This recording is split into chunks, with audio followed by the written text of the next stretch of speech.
المنتخب المغربي 3 أهداف، كندا لا شيء. المنتخب المغربي إلى دور الثمانية.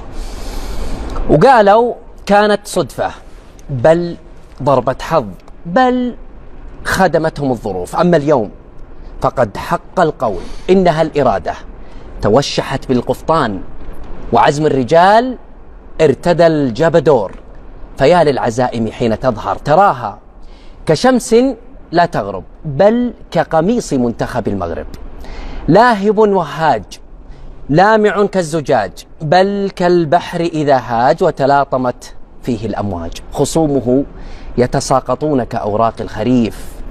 ألم ترى اسكتلندا وهايتي هولندا، واليوم كندا ومن كان لها سندا؟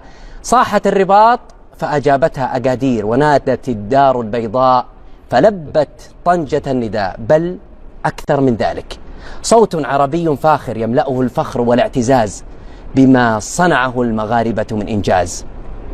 يا مغرب المجد والتاريخ والحسب، يا واحة العز في أرض وفي أدب، نثرتم الدر فنا في ملاعبهم، أسود أطلس تواقون للذهب. مغرب المونديال، أسود الأطلس من هيوستن، أول 8 الكبار في كرة العالم وعالم الكرة.